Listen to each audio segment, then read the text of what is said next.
Hey, it's Chris Niccolls here from Bow River Troutfitters. We're out on the river today, but we're getting into the middle of summer. And I want to talk specifically about one of the challenges that can represent. So the thing is, the water's starting to get lower. The sun's out, it's bright, water temps are getting warm. These are all things that tend to push fish off the feed. They've seen a lot of flies by this point in the season. And so you can start to get into these sort of mid to late summer doldrums where the fishing just gets a bit slow. And what I want to talk about today is what you can do to try to get the bite back on. This is actually going to be a 3-part series, so definitely check in on the other ones as well. But today we're going to be talking about what to do when your fishing dries. All right, so it has been a tough morning out here. We're not just saying that for camera, it's been tough. We haven't caught anything worth videotaping, I'll just put it that way. So one thing we have done is we've covered a lot of water. I mean, that's the first thing we want to do. We're fishing next to the bank, we're fishing drop-offs, we're working all the stuff that we normally like to work. So I'm confident that the fish that are in the river have seen the flies that we're putting out there and they're just not liking it. So with dry flies, what do we do next? So with dry flies, what we try to do is look for naturals on the water, right? Today we're seeing trichos, we're seeing some caddis, not a lot's happening, but those are the usual things we're trying right now. Elk hair caddis, small PMDs, whatever you feel is on the water at the point, that's the first way to start. Now, if you're not getting action right off the bat, what we generally recommend first is change the color. That can always do it. Go to an olive body, go to something more vivid, or go to something more dull. If that's still not working, next thing we like to do is change the size. So we usually want to go smaller. That's generally the default. Going to a smaller fly can sometimes get those sort of spooky fish to go for it, take the risk, but sometimes giving them a larger meal can be really nice too. So that'll be the second thing, change the size. After we've changed color and size, only then do we then try to switch up to maybe a thinner tippet, especially if we see fish coming up for the fly and refusing it.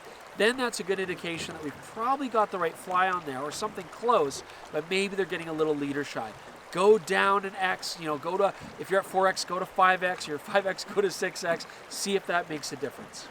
Now, changing the color of the fly or the size of the fly or changing our tippet, that's generally something we do if we see a fish rising regularly and we're casting to it, we're not getting any play.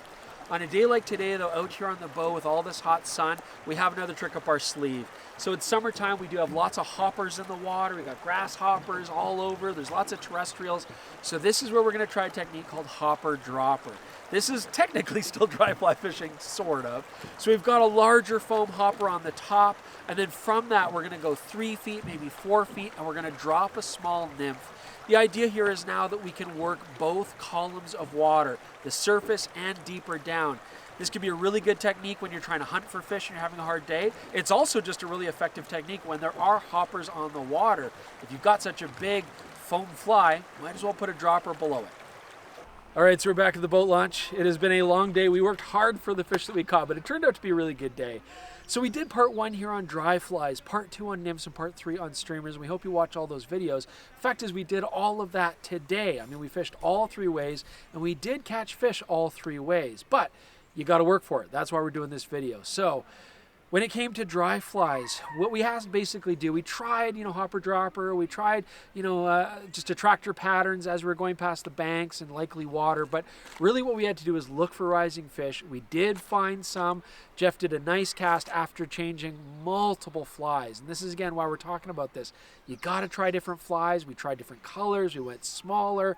Finally, he did get a nice catch, and the fish was on. It did break off. It was a good fish, but we did get that by having to work hard, put in the time, change flies up, and that's really the name of the game. Anyways, I hope you guys enjoyed this. Do check out part 2 and part 3 about nymphing and streamers as well. But leave your comments below if you have any questions. We'd love to answer those for you. Check out bowrivertroutfitters.com for all the gear that you need. Thanks for joining us. Subscribe, like to the channel, and we'll see you soon with more episodes.